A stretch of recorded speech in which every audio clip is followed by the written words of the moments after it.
you very much. Ladies and gentlemen, it is 4:06. I believe we have a quorum, so I'd like to call the meeting to order. Secretary Pagel, since this is your last meeting as the District Secretary, would you honor us in leading us in the Pledge of Allegiance today? It's not anything in the wrong. To the flag of the United States of America and to the republic for which it stands, one nation, under God, indivisible, with liberty and justice for all.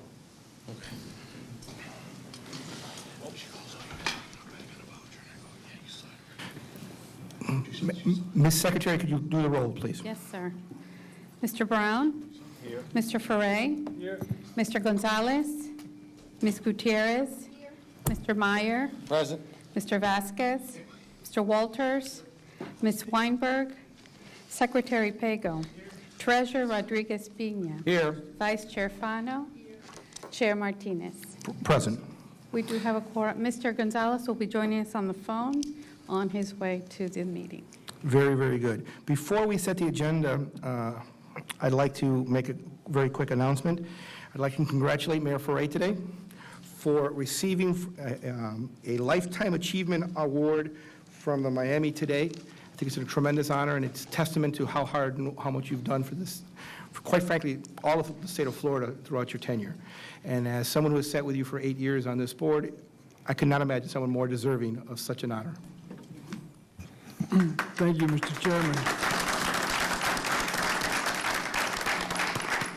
Hey, I just want to correct one thing. It has not been 60 years of public service. I mean, that, you know, I was 20 years old if it had been 60 years, so it isn't quite that long, but it's been a long time, and I've enjoyed every minute of it. So thank you, Mr. Chairman. I can't imagine, as I indicated, someone who is more deserving, Mr. Mayor. Congratulations. Other than that, any other changes they wish to make to the agenda? Mr. Vasquez? I just want to know who the guy with the pinstripe suit is, man.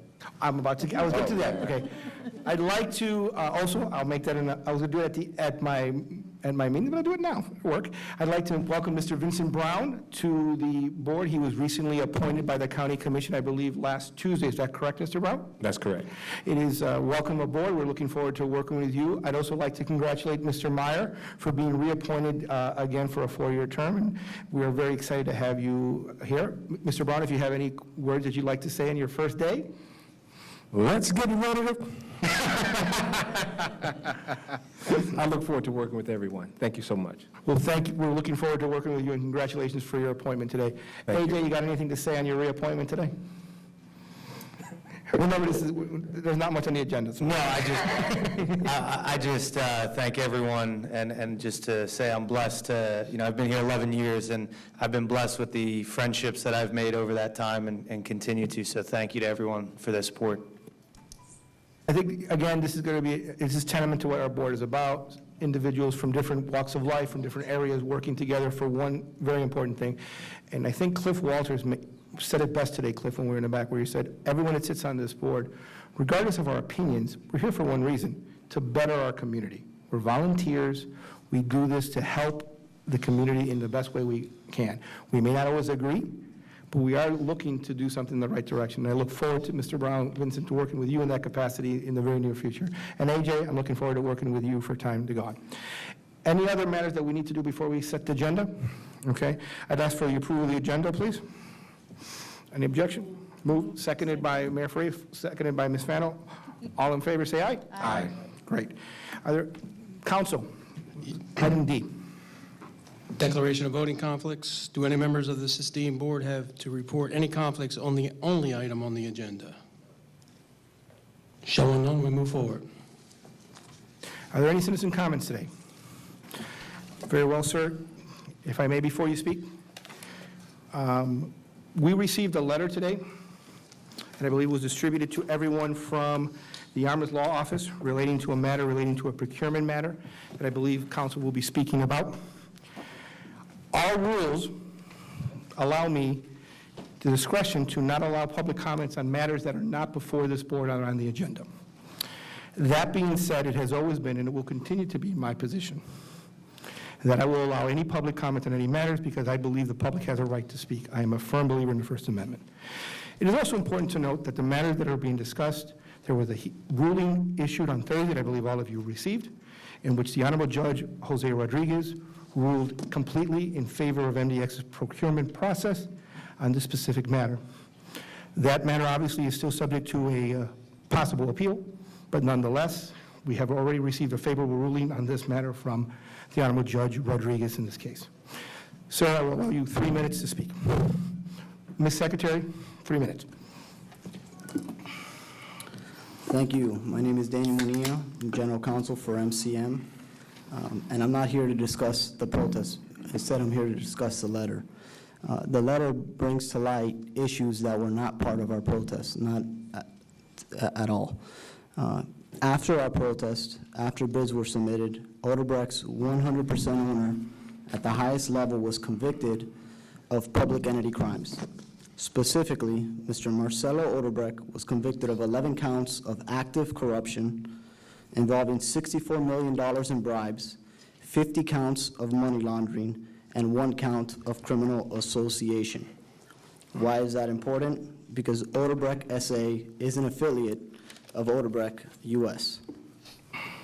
Accordingly, Odebrecht cannot comply with MDX's prohibition of doing business with businesses who have or whose affiliates have been convicted of public entity crimes. Additionally, it has been reported that Odebrecht S.A. is selling its assets to pay fines and debt obligations which are in arrears. One report suggests Odebrecht S.A. and Petrobras have been fined over $2 billion. There are reports all over the web that show Odebrecht S.A.'s affiliates are being sold. Odebrecht USA is one of those affiliates. By awarding and executing a contract with Odebrecht USA, you are making Odebrecht S.A.'s assets more valuable. You are giving Odebrecht S.A. an opportunity to sell an asset, which we believe is in the works, in light of what I understand is Odebrecht USA's president and CEO recently resigning and multiple Odebrecht personnel leaving the company. You're rewarding bad behavior by the owners of Odebrecht S.A. I mean Odebrecht USA, Odebrecht S.A. We suggest that that would not be bettering the community. We suggest that it's not in the best interest of MDX to do businesses who are owned by and affiliates of businesses who have been convicted of crimes such as corruption and bribery. And we suggest that this board award the project to the lowest responsible bidder, and if that's not us, and you guys choose to rebid, we'd have no objection to that either. Thank you very much for your time. And also, I have hard copies of the letter if anybody would like it. Okay, It great. was distributed to all members of the board. Thank you. Any other public comments?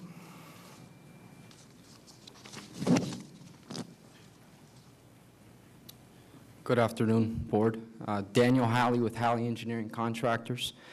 Halley Engineering was, aside from Odebrecht, Please, your address as well, please. 8620 Southwest 48th Street, Miami, Florida, 33165. Aside from Odebrecht, Halley Engineering Contractors was the remaining responsible bidder on ITB 1601. We'd ask that if there is merit to the petition that MCM has submitted, that the job be awarded to Halley Engineering. Just clarification, there's not a petition. There was a letter sent to the board. It's not the same. But go on. A letter. The subject of the letter, if there is merit to it, and I ask that the board consider it very strongly, we'd ask that the job not be rebid, but granted and awarded to Halley Engineering Contractors. We thank you. Any other comments? Well, I want to read a portion of the ruling by Judge Rodriguez. Paragraph 52, OCI's qualifications. OCI is a Florida corporation located in Coral Gables, Florida, that is currently pre-qualified by FDOT to perform numerous classes of work. There is no competent or credible, and again, let me repeat those words, no competent or credible evidence presented at the evidentiary hearing that the ability of OCI, a Florida corporation, to perform work for MDX on this project is in any way affected but by what may have transpired in Brazil's relating Overbrecht SI, a Brazilian entity, or that Gilberto Nieves, the OCI's president and CEO, is an officer of any other corporation in the United States or Brazil other than OCI. In fact, on cross-examination of Juan Monilla of MCM, he did not know whether Gilberto Nieves of OCI's president and CEO is an officer of any other corporation other than OCI. That's just a small paragraph of a 34-page ruling in support of our procurement process here in Miami-Dade by MDX. The remainder of this is, of course, available to all of you because it was forwarded to all of you to review. Mr. Rodriguez, based on the ruling by Judge Rodriguez, what is the status of the contract relating to this project? Mr. Chairman, board members, I executed the contract pursuant to our procurement rules with Odebrecht USA. Today. I signed it today. Very good. Any other public comments? Hearing none, let's move on. Approval of the summary minutes, board meeting March 29, 2016. Moved by Ms. Gutierrez, seconded by Mr. Vasquez. Discussion is open. Hearing no discussion, discussion is closed. All in favor say aye. Hearing none, pass unanimous. Executive Director's report.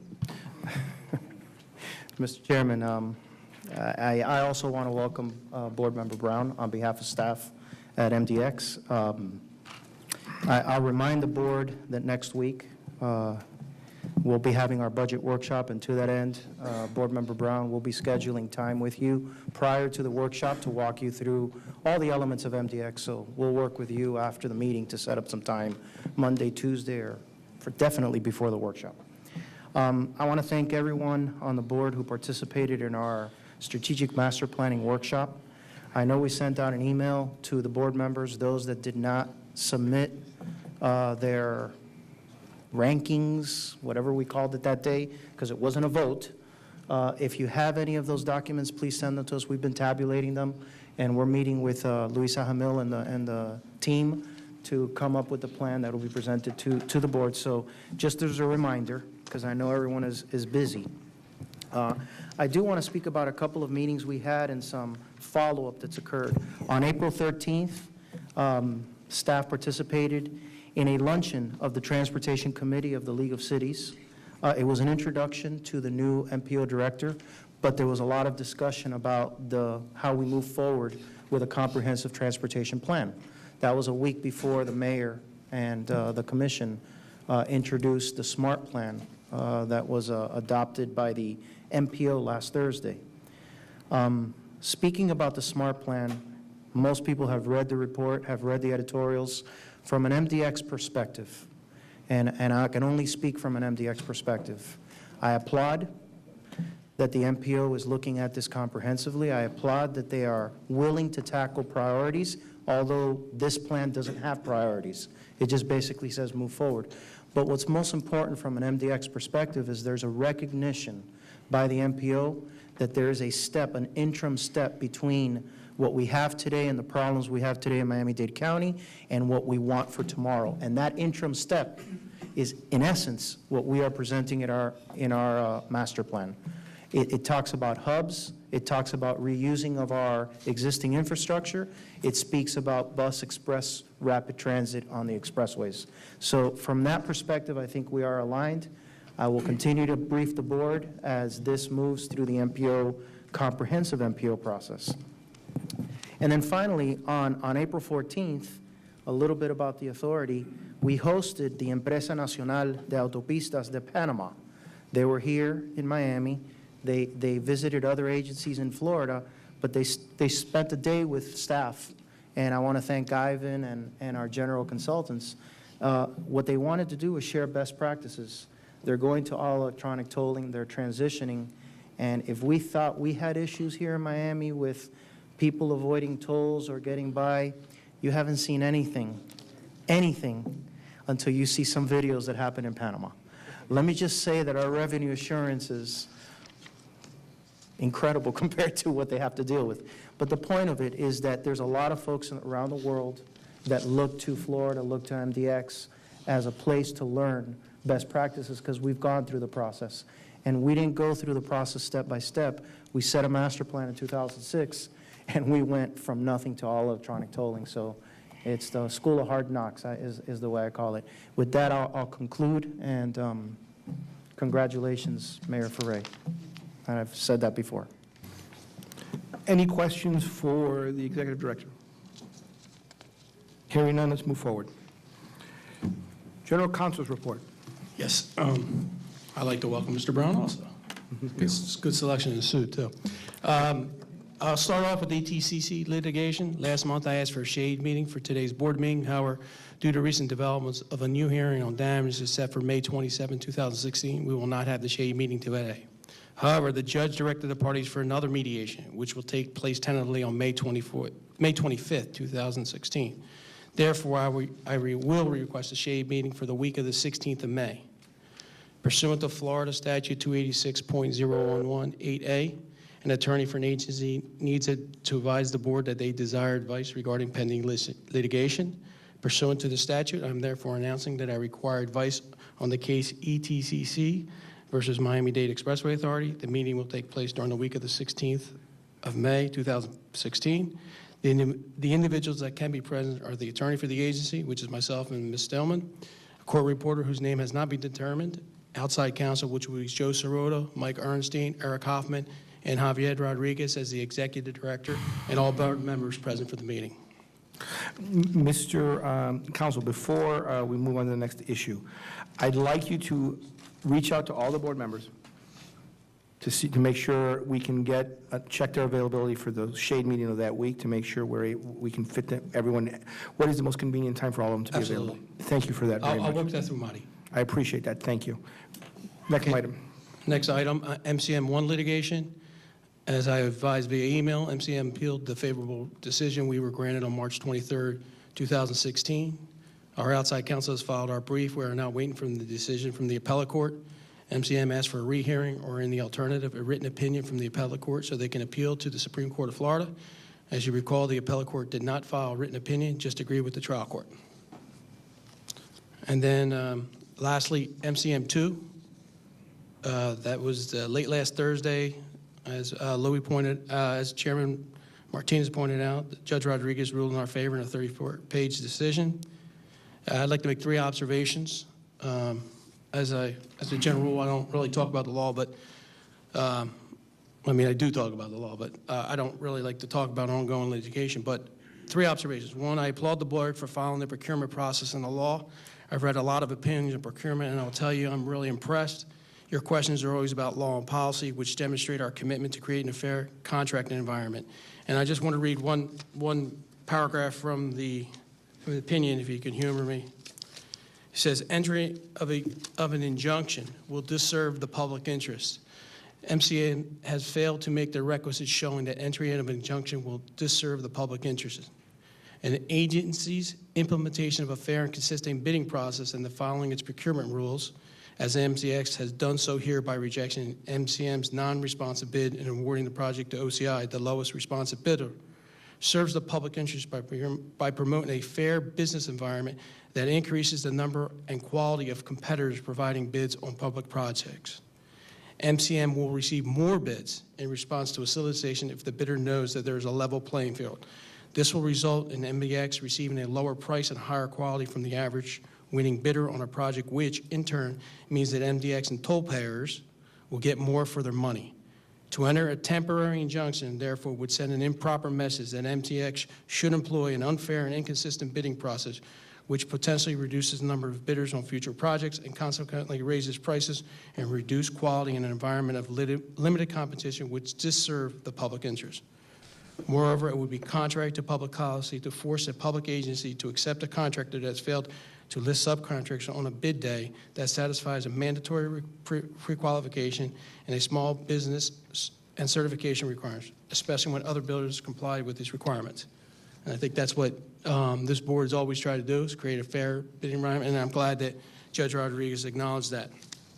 Number two, I'd be remiss if I did not publicly applaud my colleague Helen Cordero. Helen was deposed for an extended period of time, and it was obvious of her depth of knowledge of procurement. She later testified and represented the agency in an extremely professional manner and sustained some heavy cross-examination by opposing counsel. She did an outstanding job. I know you're mad at me, but I had to. She had no clue because she wouldn't have let me do that. And lastly, I would like to publicly commend Kirk DeLeon for the job he did as outside counsel. His closing was phenomenal. I would like to point it out. Judges in the circuit court do not deal with matters of procurement on a daily basis. These types of issues are heard mostly by hearing officers. Kirk's closing was a clinic on procurement law. Kirk laid out the law and the facts for the judge in a very easy-to-follow manner, and I believe it was really appreciated. The judge commended Kirk on the record and that he was impressed with the knowledge, preparation, and intellect of this area of the law. And other than that, I'm done, Louis. Kirk, thank you. Yes, Mr. Walters. On the ETCC issue, how many mediations has this been? They predate me, but Javi just put out a handful. It's 5. Is progress made at each one, or is it, Department of Redundancy Department? This is kind of what the shade meeting is about, Mr. Walters, because this is the kind of stuff that we should probably talk with our counsel within the shade meeting relating to this issue. It's been ordered by the court. Isn't it kind of unusual, though, to have so many? It is, but like I indicated, this is something that there's some information that we will be discussing at the shade meeting to give you some more information. Thank you. This is 2 since we finished the trial. Mr. Chairman, I'd just like to take this opportunity through you to congratulate our attorney and Kirk DeLeon for his diligence, but I really want to make special mention of Helen Cordero. We have a hell of a team in MDX. It's a small organization. It goes under a lot of pressure. A lot of things go wrong. But, led by Javier Rodriguez, who's got good judgment and has a good eye for people and has an ability to maintain the loyalty of good employees. With our attorney, with our procurement agent, in our financial field, with the advisors that we have, the operations, all of the people that we have are really top of the line. And it's a small organization, but I'll tell you, I think we kick ass. Well said. This is obviously the second protest that we've been successful in recent memory. And it's an indication that we do, look. Well, but nonetheless, the reason we've been successful is for one real simple reason. We're not arbitrary and capricious in what we do. We try to do the right thing. Sometimes sometimes it's not popular, sometimes it's tough, but that's what this board has always been about since the day I became a member of it. And I've seen new members come and have continued with the same idea. We're going to follow our rules. We're going to follow our procedure. And that is why independent judges, for lack of a better word, have made decisions that what we're doing is the right way to do. And I think that's a testament to staff and to the strength of this board to follow our procurement rules. And for that, I congratulate staff, and I congratulate not just this board, but past boards for what they've done as well. Any other comments to the General Counsel? Hearing none. MPO report, Mayor Frey. Thank you, Mr. Chairman. The MPO continues to progress. And I think with our new executive director, it's progressing quicker than I thought. She's only been there for 4 months, but I want to tell you that she's really changed many, many things. And between the chair and the vice chair and the committee chairs, there's substantial progress being made. Unfortunately, some people don't understand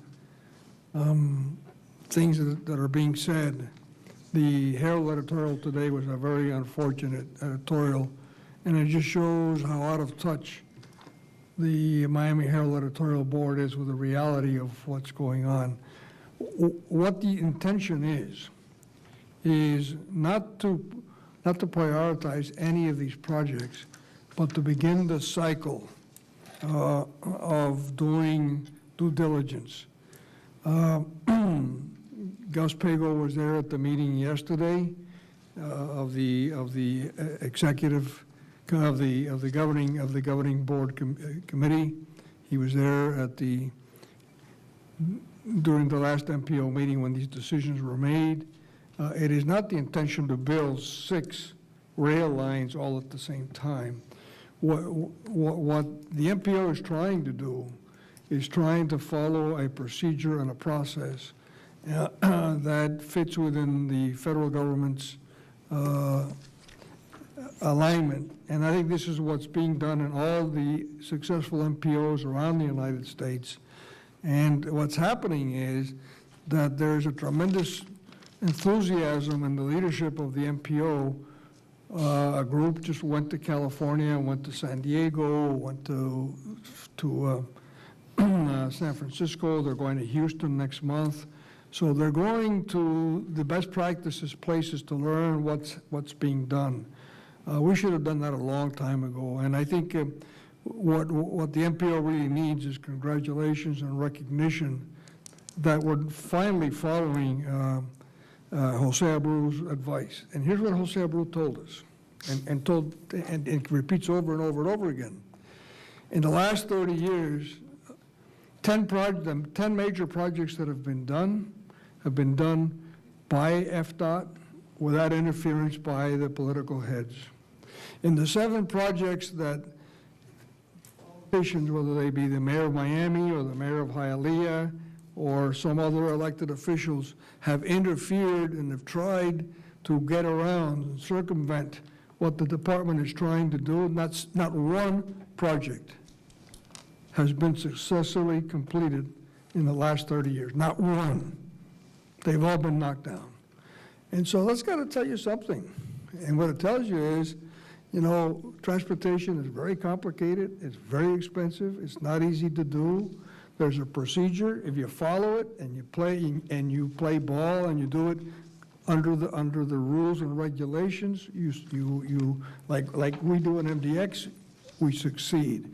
If you try to do shortcuts and go around and do all kinds of, you know, beat around the bush and trying to get past the encumbrances, you don't succeed. And this MPO is now at last recognizing this, and we're trying to do things the right way. And I want to tell you that I think at the Governor's Committee, which I'm not a member of, but I go to the meetings, in the committee that I do serve on in transit, and in Commissioner Levine Cava's committee to finance, I think we're going in the right direction, and I want to tell you that I have faith that we're not going to solve all the problems, but we're certainly going to make some major impact on solving some of the problems soon. Thank you, Mr. Chairman. Thank you, Mr. Mayor. Any questions to Mayor Ferre? Any comments from the board? Mayor, I had the opportunity to read the what was passed in the SMART, and I'm personally very excited about hopefully we're turning a corner and we're going to start working as a team in a holistic sense. I am looking forward to the opportunity for MDX, and I'm sure you speak on the same capacity as I do, that I'm looking forward for us to be part of the solution in this and working with the members of the MPO, the state, and the county in trying to resolve our transportation needs and goals. I will say this, and I don't think you would disagree with me. The most important thing now is we need to show our clients, the community, a success, something to get done. Absolutely. okay? It doesn't need to be everything at once, but something needs so us to get some faith back in our community. And your representation on the MPO, I know you've always emphasized that as well, so we're on the same page when it comes to that, I believe. And I'm looking forward to the opportunity to working with the mayor, working with the MPO, and with the county and the state, and moving forward. Thank you for that complete report today. Mr. Chairman, if I may, even though Of course. it's not part of my MPO report, but I'd like to say that I'd just like to take this opportunity to thank Gus for 8 years of friendship and working as a team player with a sense of fairness and dedication to the well-being of this community. And I'd like to say that the secretary called me this afternoon to tell me who his replacement is, and I just want to say that I think he'll follow in the tradition of Gus Pago, and I think he'll be a major asset, and he'll be sitting on in this board, and I think we're going to have a continuation of your good judgment and work. So thank you, Gus. Thank you. And Secretary Pago, I'm going to embarrass you, but we've got 2 more little items to be done, and that's going to be the Gus Pago afternoon. We're looking forward to that. Treasurer's report. Good evening, everyone. Start with the mundane, but yet essential components is the budget. Marie, would you go over the variances of the budget? As you can see, we have some positive variances there. And what I want to do is kind of reserve my comments about the upcoming workshop. I really want to emphasize the importance of that. So, Marie, would you please? Certainly. The Treasurer's report is for the 9-month period of fiscal year 16 through March. What we have, similar to what we spoke about in the last previous meetings, $174.9 million posted in revenue. Some of the same positive impacts are still occurring. We've collected over $8 million in late fees and fines. Traffic is up 3% above the forecast. And we also have a higher toll collection on our receivables. So all of those positive impacts are still consistent for the month of March as well. As far as the expenses concerned, through the month of March, about $42 million, a little bit less than 2% below the budget. We do expect that trend to continue. By fiscal year end, we anticipate will be somewhere a little bit less than 2%. So all positive results, nothing really stands out on the expense side. I'll entertain any questions from the board members if you have any. Let me add to that, Marie. The fact that there's no comments or potential comments is because it's all good stuff. If it were bad stuff, we'd have a lot of comments. But I just want to note that obviously that our budget is better than expected. Our numbers are better than expected. I also, as we discussed in previous board meetings, this is a trend that we hope that continues, but also we have to be realistic that a lot of this money is due from collections and the additional throughput and that we're getting. So. Let me continue. Particularly, I want to emphasize the workshop, Mr. Chairman and board members. Every year, the budget is something that's important. This is how we run this organization, and we allocate the funds where we think is important. Building ramps and maintaining our highways and expansions is a critical component of this organization.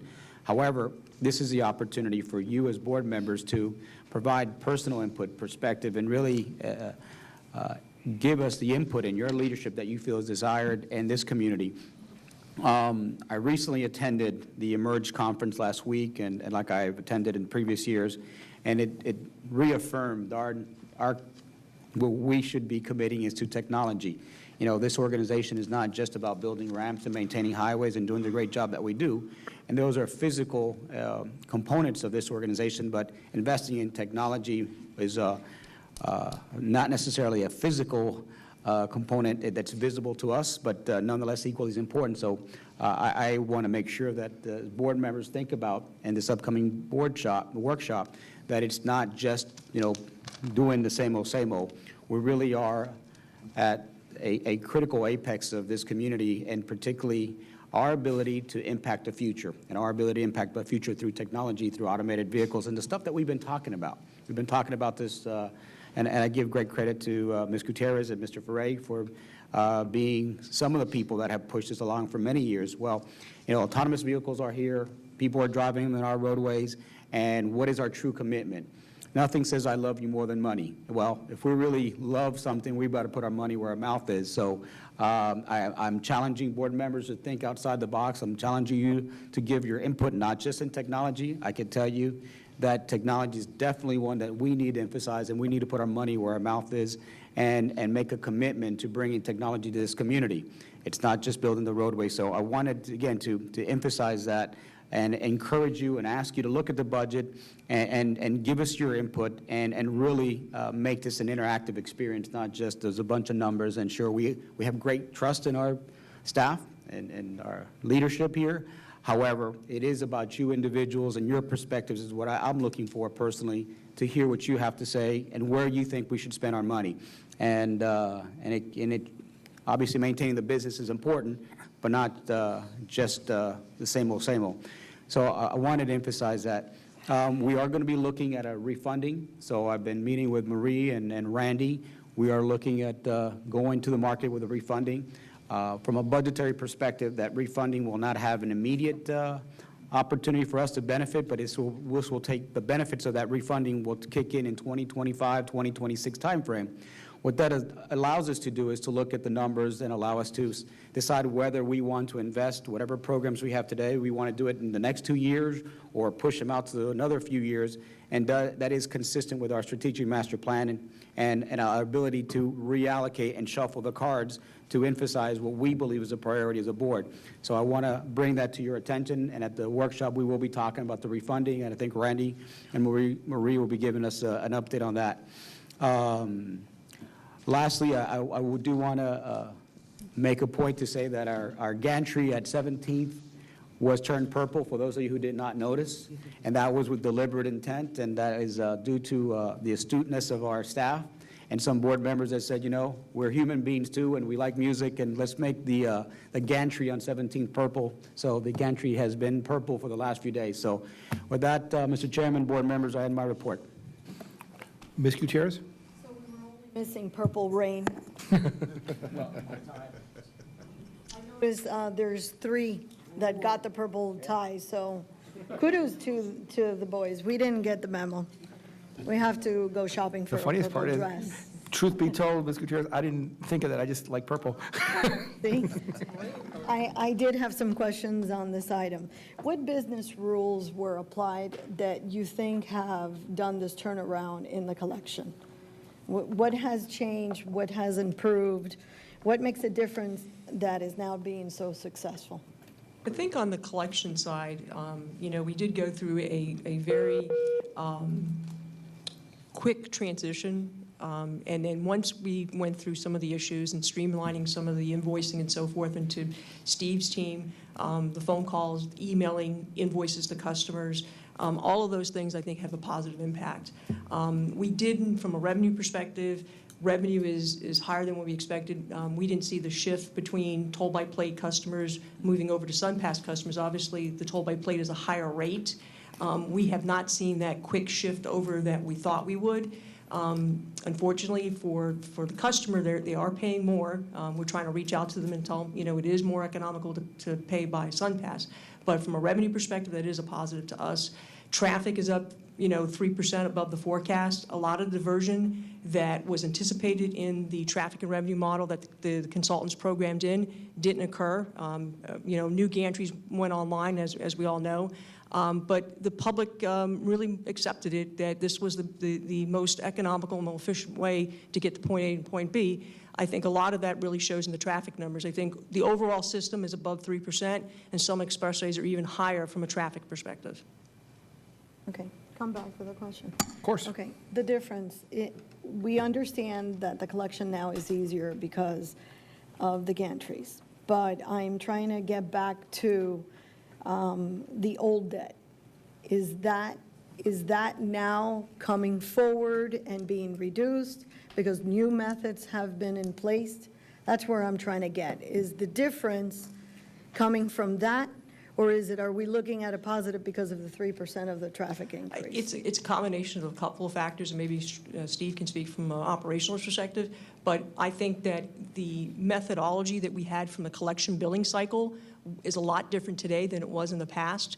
The fact that they're reaching out to customers in different ways, emailing invoices. I think the collection agency is doing a really good job in reaching out to those customers. So I think those are all the positive from toll by plate perspective. Steve, I don't know if you have anything to add. Of that 3%, what is that? From a traffic perspective? Is it because of the traffic increase, or is it all? Or what percent is the 8,000 is all old collection, right? No, the $8 million that's above, that's included in our current revenue numbers, that is from late fees and fines. People who don't pay within 30 days get charged a late fee. So again, that exceeded our projections. We projected during the year about $2.5 million, and here we are 9 months into the fiscal year, $8 million. So again, from revenue, that is a positive. The 3% I'm speaking of is really traffic. So we projected traffic at a certain level, and what we see is traffic is exceeded by 3%, and that's throughout the entire expressway system. And I think the performance of that 3% really is because of the fact that people have not diverted off the expressway as anticipated. Very good, thank you. Just to add a little bit to it, from the aspect of the collections, the registration hold really took off. When you get to a point when your registration is due and you go down to the tag agency and find that you don't have that ability because you owe tolls, the people come and pay. We reached the point now where we are within the 2-year window because you can renew for 2. So we're catching the ones who were latent for over a year. I think that's a big push. Secondly is a lot of the efforts that you pushed on and said, we need to increase our ability to reach our customers. So we provide emails, we provide text, we let them know when the bills are due. So a lot of people are paying more readily than it was before. We increased our back office operation to allow calls now that our average wait time is less than 5 minutes. These are the key factors I think that played into it. So we're able to collect. From the aspect of traffic, it's like I think Marie is saying is that people finally realize, and I get this from when I get the calls of people, how do I pay, what do I need to do? And I explain the situation of, if you don't have the means, you got to find another way to ride the system. And they said there's no other way. This is the only way. Ms. Gutierrez and for the board members, I think Marie hinted at something as far as how many people have shifted from toll by plate to SunPass. There's a phenomenon in urban areas when you do the tolling, and it's the infrequent user. We were always told the infrequent user. When we had the cash gantries, you would see the line, and I remember board members asking, if there's SunPass and those cars are going so fast, why is there such a long line? It's people who use the expressway, but they don't use it every day. It isn't the same people, it isn't every day, but we had 450 million transactions. 85% of them are SunPass, 15% of them are toll by plate. Just think of that realm of the amount of people. That's why there's a lot of folks that just rather pay the toll by plate, get invoiced, than pay, and they're paying twice the rate rather than the SunPass rate. Those that use it more often, easy to transition them to SunPass. But there's still that universe that we always thought was going to get smaller that is staying there, which is the infrequent user. That's also Mr. Chairman, if I could, to add. Of course. One other aspect, and it's kind of like what the treasurer is saying, is we need to think outside the box. I'm pushing forward a plan or a future for a postpaid transponder. When we live in a world where a lot of about 12 to 15% of our population are unbanked, how do we address that? We need to offer them something different than toll by plate where they're paying twice the amount. So we're looking at something in between. In the CCSS deployment, when we go to the consolidated back office, one of the business rules is to provide a postpaid transponder account. You have to have an email or a text. You'll get that information for your invoice, but you don't pay till afterwards, which is how people deal with 15% or so in Miami. And so this, I think, will address giving back to the consumer or our community and showing that we're listening, that there's got to be a better way. So that's another effort that's underway. You just stand corrected, not a better way, another option. Another option. Because this is the better way. Yes. But you were providing another option. The key is, as operation, we're going to use a SunPass to get you, which is much more efficient than trying to read the license plate and having somebody that has to review it. So the cost on our side goes down. Secondly is the fact that we're going to know who you are, and we're going to have a way to communicate with you to send you an invoice that you can pay, immediately once a month like you do your electric bill. Thank you. Yes. Mayor Ferre. Thank you, Mr. Chairman. Steve, in Puerto Rico, as you know, the problem is much worse than it is in Florida and in Miami. And they make a big to-do about you're charging your card at the supermarket or at the gas station, and they have the facilities so that there's a contract with the Shell Oil Company and the other sellers of gasoline, where you can go in and give the, when you're paying for your gasoline, $20, because there's a big cash economy. You give them $20 and you put it into the card, and therefore you have the ability to continually fund without going to the bank or without going through a credit card or anything else like that. Now, I know that we have the same ability, but my question is, should we be stressing that more? In other words, should we be making those deals with more companies so that it's not only Publix where you can do this or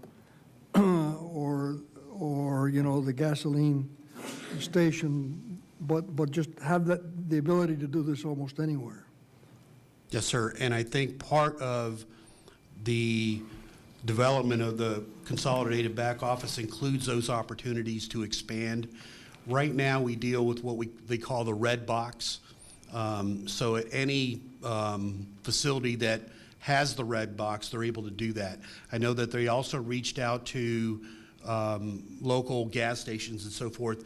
My understanding, there's over 1,000 locations to be able to replenish your prepaid account. And rightly so, that would be the way to go. I'm trying to look at it from a different aspect of the unbanked customer who dealing month to month, and they don't know or they don't recognize how much should I put on there. I have $20. Do I put all the 20? Do I really know what my balance is?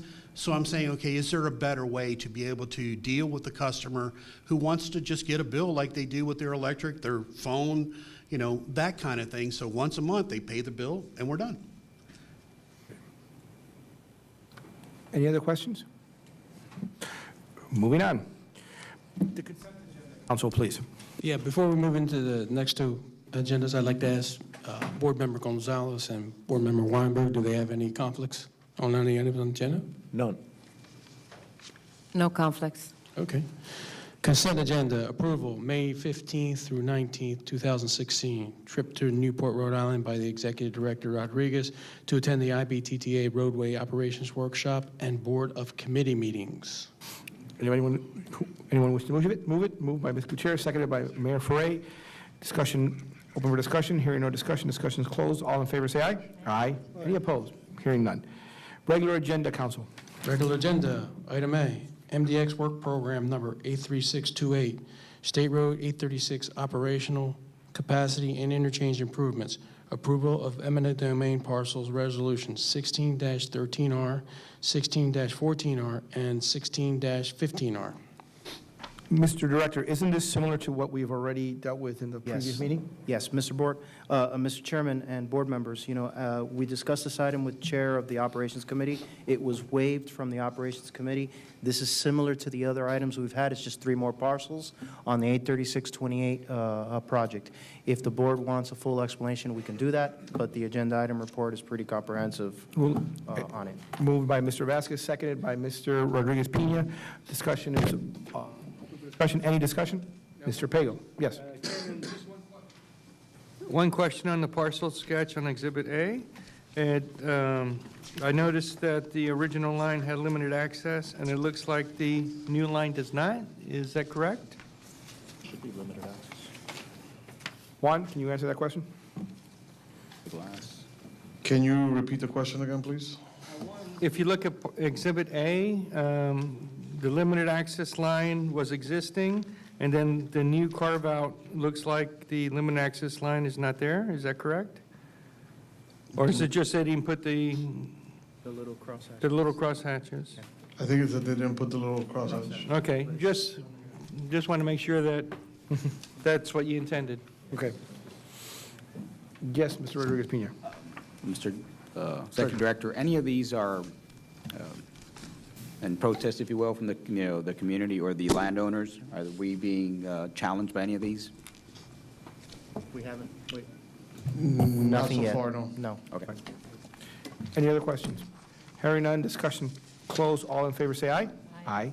Any opposed? Hearing none, item passed unanimous. Mr. Director, the informational items are in your packet. Does anyone have any comments or questions about them? Hearing none, moving forward. The chair's comments today are going to be a little different. I need to apologize to my board. I apologize because although we only had one item on today's agenda that could have been moved to May, I insisted on having this meeting. The reason I insisted on having this meeting because this was going to be Secretary Gus Pago's last meeting. And I didn't want to, it's all his, well, I'll take the blame. It's his fault, but I will take the blame.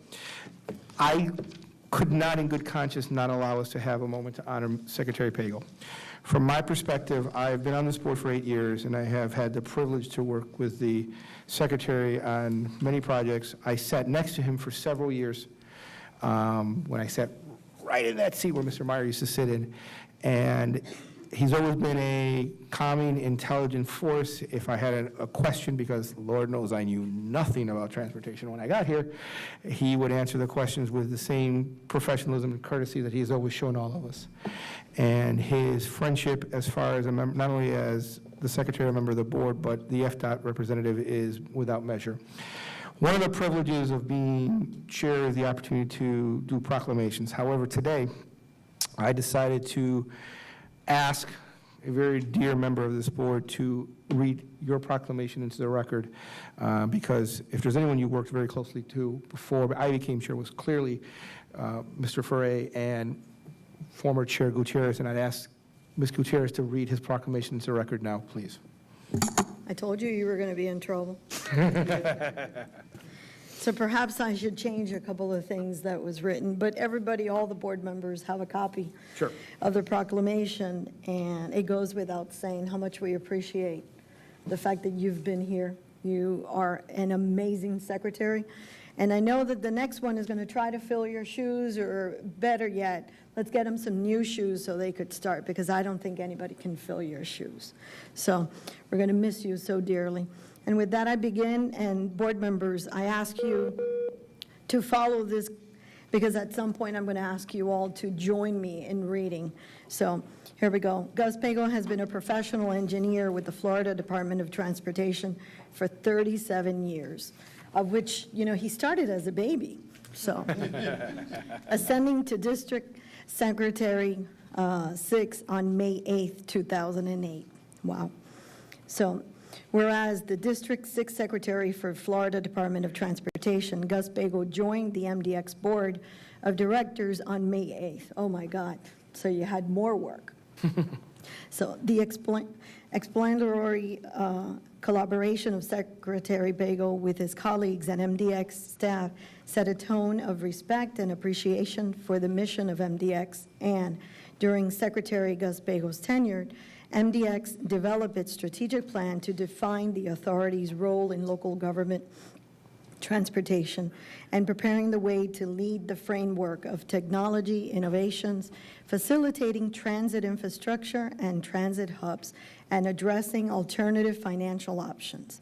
And as the District Secretary for the largest transportation agency in the state of Florida, Gus Bagel recognizes the importance of advancing critical infrastructure improvement projects in Miami-Dade County for the long-term economic growth and well-being of the community. And during Secretary Gus Bagel's tenure at FDOT, the MDX Board of Directors approved the partnering with the Florida Department of Transportation on significant infrastructure projects for the benefit of Miami-Dade County, including, well, we get to experience it too now, because it's beautiful, the largest and the most complex expressway interchange reconstruction project in the history of Florida, with the SR 836 and SR 826 interchange project. The SR 826 and SR 874 interchange improvements, the reconstruction of Central Boulevard as the entrance to Miami International Airport, the construction of the Dolphin Park and Ride, which is the first mass transit hub in West Dade, and the reconstruction of the SR 836, I-95, I-395 interchange, including a new signature bridge over downtown Miami. Board, please join me, and together, let's all read.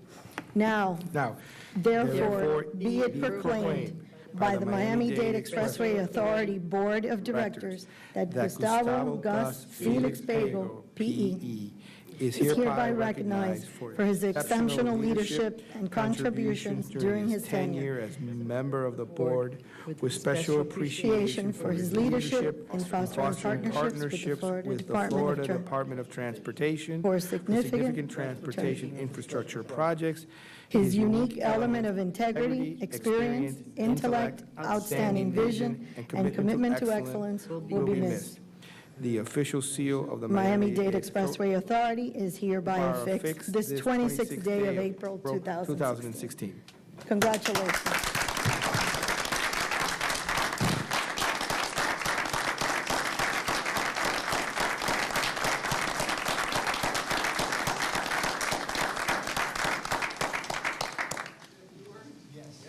Yes. I may have the liberty to say a few words. You know, I am extremely humbled by all the kind words, not only today, but the last several public meetings I've been at. I got recognized at the MPO, you know, a great celebration last week. And, you know, there's twice for people that they come dressed up and give you such glowing praise. You know, one is at your funeral, and one is at your retirement, right? And I'm glad I'm here to hear it in person, okay? I honestly, I will cherish the proclamation and the plaque as a remembrance of a common focus each one of us as board members have had and our commitment to improve our community. And I'm humbled greatly. Thank you on behalf of myself and my family and the citizens of Miami-Dade County.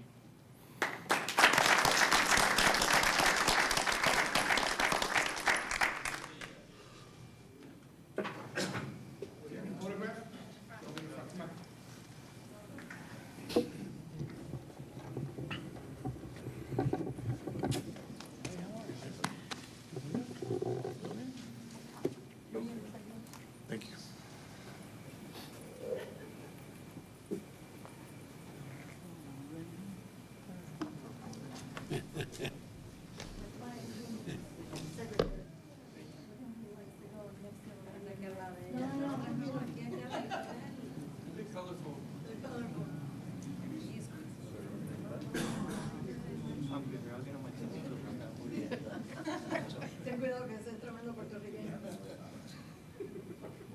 I'm sorry. Se queda en familia, it's okay. So can you next to another Puerto Rican? 1, 2, 3, and one more. 1, 2, 3. Good. Great. Thank you. Thank you, everybody. Appreciate it. Thank you. Be safe for the end of the board meeting.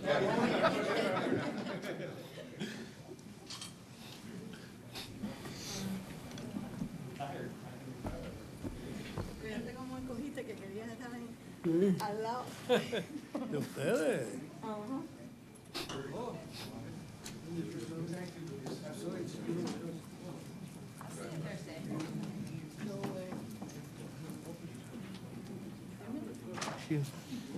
Well, the remainder of my comments will be brief because of how I know all of us are very busy individuals. First, I'd like to thank everyone for being here today. We had another judicial victory this week that I think is important to show the transparency of our system, and I think that's a testament to all of us. Mauricio from Overbreck has invited me to do a tour of how far we're moving forward with the current 836 project. What I've suggested to him, and I wish to do this, is I'm going to invite all the members of the board to be interested. So Maria Luisa, if you could reach out once we get some dates from Mauricio and from Overbreck to invite any members that are interested to join in the tour of some of our projects, please let them know and we will all do it together. I think as you all know, my philosophy is we are a team that works best as we work together. So I'm looking forward to the opportunity for all of us getting together, putting on some hard hats, and going out there and seeing some of our hard work and how it's coming to fruition. Again, Gus, I am going to miss you. There is no one more deserving of the accolade you've been receiving throughout this. And to Mr. Brown, and I look forward to working with you in the very near future. There's a great staff from here for you to get to know, and this is a great board. This is a great group of men and women who we don't always agree, trust me, we don't. But we all respect the heck out of each other, and it's been an honor to be a member of it, and I'm very much looking forward to working with you in the very near future. And welcome again aboard. With that, any movement to adjourn? Move to adjourn. Meeting's adjourned. Thank you all very much for your time. Alfredo, no te vayas.